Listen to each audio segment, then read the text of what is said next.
A couple of days ago, the Nigerian President Muhammadu Buhari decided to ban Twitter. And this is because Twitter actually deleted one of his tweets. Now, this has caused a major uproar in the Nigerian community, but it's not a surprise, especially to Nigerians like myself. By the end of this video, you'll know exactly what the situation is and also the implications on this move that President Buhari has done.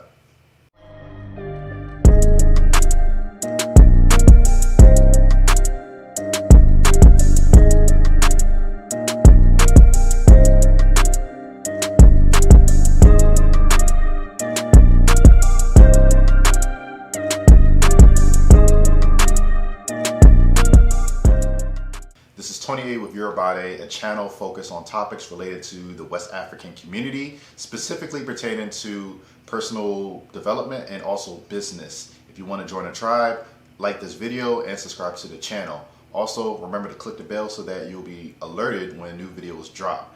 Alright, so what I want to talk with you today is the situation that's going on with Nigeria, the Nigerian president, and Twitter. Many of those misbehaving today are too young to be aware of the destruction and loss of lives that occurred during the Nigerian Civil War. Those of us in the fields for 30 months, but who went through the war, will treat them in a language they understand. Buhari wrote it in this now deleted tweet referring to the brutal 2-year Nigeria biafra war, which killed an estimated 1 to 3 million people, mostly from the Igbo tribe in the southeast part of the country between 1967 in 1970. The tweet was deleted Wednesday after many Nigerians flagged it to Twitter. Information Minister Lai Mohammed criticized Twitter's actions and accused the social media giant of double standards. Now, it's important to know who Lai Mohammed is, very important piece, and I'm going to give you a brief background of who he actually is, and keep in mind the age and his title and what he's responsible for. And you can see on the graphic what he is going to be responsible for. So, the Federal Ministry of Information and Culture is a Nigerian ministry whose function is to provide Nigerian citizens with credible and timely information on government activities, programs, and initiatives, and to create the technological environment for Nigeria's socio-economic development. Just a reminder, Lai Mohammed is 69 years old. He is a lawyer that got his law degree at the University of Lagos, I believe, but he is known as a lawyer and he's 69 years old. So this 69-year-old is responsible for the information being put out, credible information being put out by the government and dealing with technology. Now, maybe many of you all haven't seen his past comments on social media, but he's out of touch. And I think it's pretty obvious. So interesting that he actually has that position when he's going to be 70 next year. So the main question is, or the big question that people are thinking about, is the Nigerian government trying to set up the groundwork for another civil war? Well, before I go into that, I actually want to talk about just the role that Twitter plays. Now, I remember when Twitter was out there banning Trump, and everyone was happy and everyone was excited, and or at least the people that don't like Trump. And the way I looked at it is, this could be a problem because now Twitter's in a position where they have this authority to police what people say. So that can be a slippery slope when it comes to who's right, who's wrong. It's up to their discretion. Now, someone can say, okay, well, Twitter is a public business. They can do whatever they want. Not entirely. Because when you get to a certain status where you affect the lives of many people, you can be considered a utility. And being a utility, it carries a lot of responsibilities. So when people were saying, okay, get rid of Trump, they Twitter canceled his account, also Facebook, and I believe, I don't know if he had Instagram, but they got rid of him. And I just saw it as, okay, so if they don't hear, or if they think something to be true or just subjective, then they can make that move to cancel out presidents. I didn't like that move because it can always be a backlash. I'll give you 2 examples. One of them was currently happening now, is where I think the CDC or another credible source came out and saying the whole virus was manufactured in a Chinese lab. Now, in the beginning, there was credible doctors that were saying that it was made. It's not what CDC is saying. It's coming from another source, so it was manufactured. Those channels, those doctors were shut down. They wasn't given any airtime. The YouTube channels were taken down. The Twitter accounts, Facebook was all taken down because of they were saying something that went against what everyone else was saying at that time. Now they're not banning people for saying the virus is fake or manufactured, because now new information came out and the CDC is saying this. This is what happens when you try to police what people say. The sword, cuts both ways. Another thing that I think is important to think about is, imagine, so who runs these social media accounts? It's mostly very liberal organizations. So Africa culture, we're very conservative.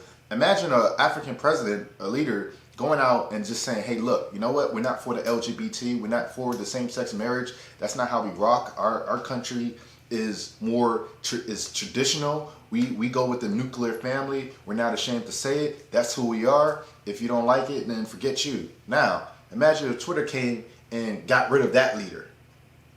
How would you feel good about that? So what I'm trying to get you to see is, just because you don't like someone and the action is taken against them doesn't mean it can eventually happen to you, even though you think that you're in the right. I don't defend the tweets and whatever foolishness that either the Nigerian president or the stuff Trump was saying, but also understand you can't have it both ways. It can't always benefit you. And I think a lot of us are realizing that, hey, with Biden, everyone was all on Biden. A lot of people were saying no. You see what's going on now. So it's always smoke in the mirror, right? So that's two instances where Twitter banning people can be very dangerous.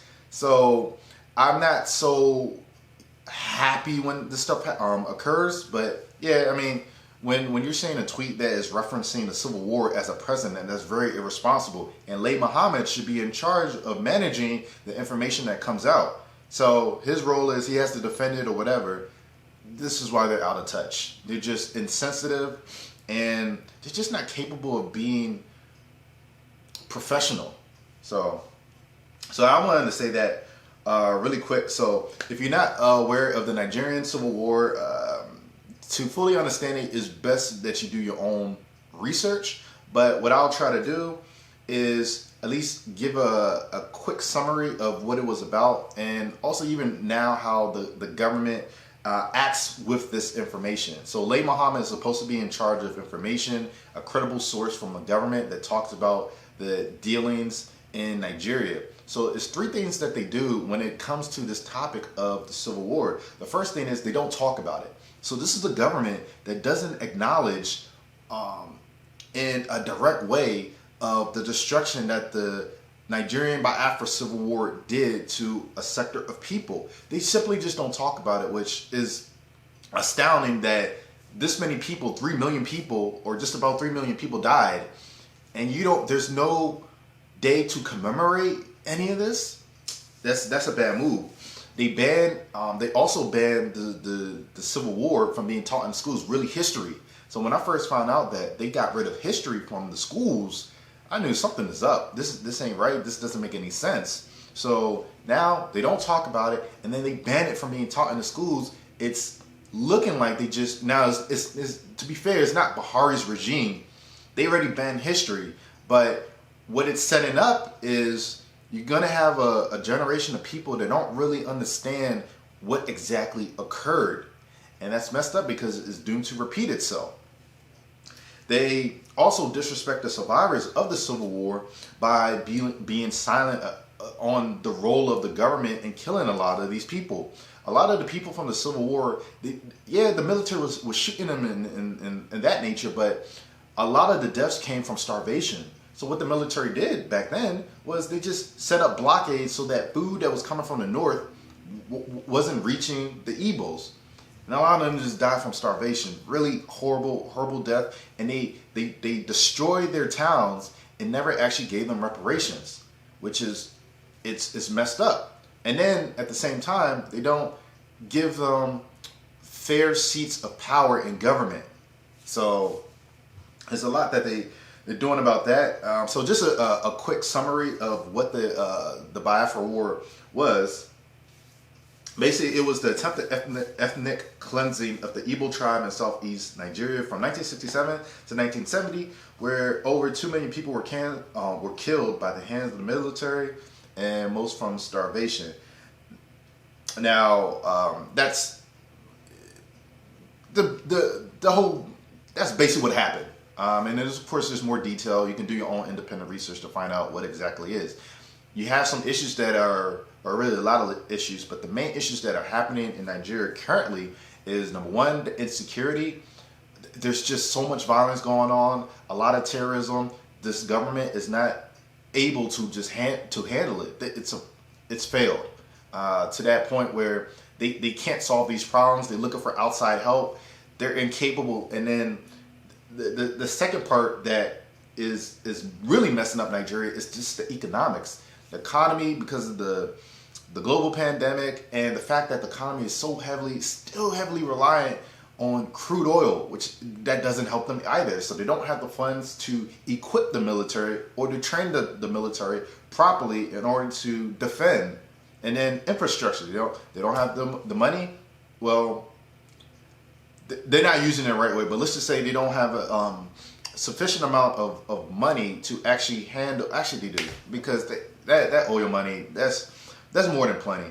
They're not doing what they should with the money, and it's just the economics go up and down. The people are not thriving or not progressing as they should. And then the last thing that's coming out of Nigeria that's just consistent is they lie. The government officials lie about everything, or they put out false information, or they just don't know what's going on. They don't do thorough from all the stories and all the accounts that I see. They flip-flop around. They don't admit their mistakes. They don't show any humility. They're not humble. They're boastful. They double down on foolishness. All this is just going on in Nigeria, and it just creates an environment that is not conducive to success. So because of all the stuff that is happening in the country, a lot of really the Southwest and the Southeast are just saying, look, you know what, we'd rather just do our own thing, break up, have our own land, Yoruba land, Igbo land. The North, you can have your own land. Let's just break up and go away. This is not working. And it makes sense because it's the British that created this. Nigeria is the formation of the British colonizer. Really, the wife is Lugard, I think his name is, had his wife look at the Niger River. She liked the Niger River, and then she called the whole area Nigeria, and that's how Nigeria got its name. A lot of people don't understand that. A lot of people don't know that. This is what it is. That's why are we finding it so hard for a name that wasn't even created by our ancestors?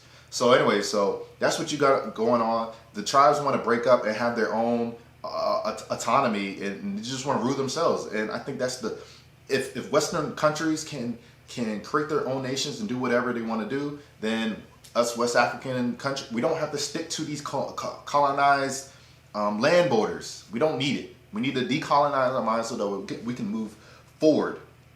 Now, you know me, I'm all about solutions. And yeah, I don't want to just talk about the problem, but I think a solution, which is interesting, it might sound crazy, but I'm not so opposed to the monarchy system of governance, sort of like China in a way, or that's modernized. So one thing I learned when I was just reading the history of Nigeria is, even though we had chiefs and kings, they didn't have ultimate power. So if these chiefs and kings weren't doing what they were supposed to be doing, the advisors can actually dethrone them, get them out. So we did have some form of democracy. It just wasn't westernized, but we had some form of democracy where you had to be taking care of business, or you ain't gonna be in that rulership seat.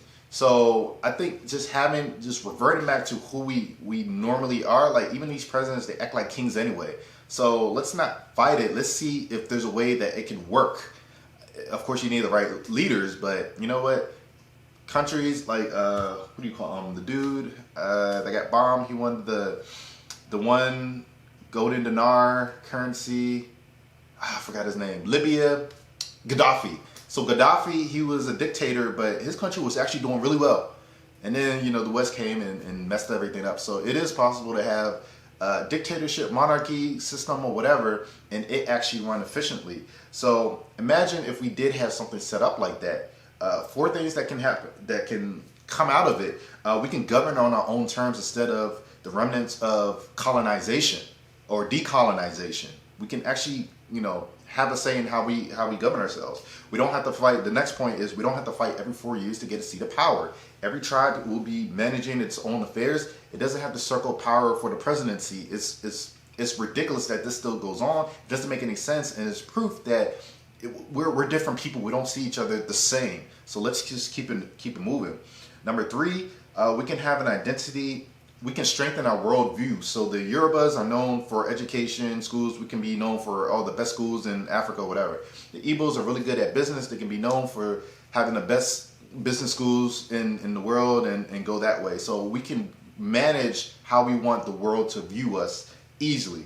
And then the last point, we can have control. We can institute 50-year plans. So we can institute a plan that benefits Yoruba people. The same way Igbos can use a plan that benefits themselves, so that you don't have to worry about someone else coming in and saying, okay, my tribe needs this, and not necessarily this tribe, but my tribe. And no, you can get rid of all of that. So you're always going to have people that say, hey, that's nice, but you know what, we need to stay together and make it work and stop fighting. I hear those arguments all the time, and my thing is, why keep a tree if it's not producing good fruit? What's the point? It's not working. It sure is not working. People are dying. People are suffering. You need to do something new if you want to get different results. And that's why I'm for it. Look, if it's not working, then let's not force it.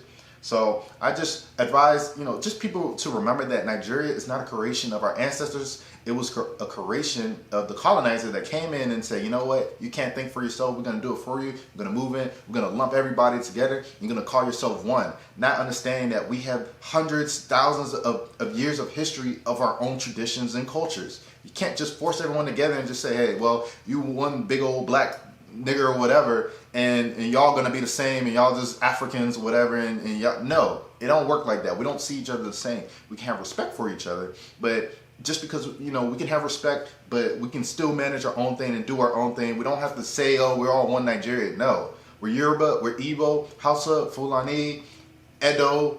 That's how we relate, because our cultures are different. It isn't a Nigerian culture. We're fooling ourselves when we think that way. Bottom line, the situation with Lai Mohammed and President Muhammadu Buhari is just a precursor for what's to come, and that's just going to be the reformation of Nigeria.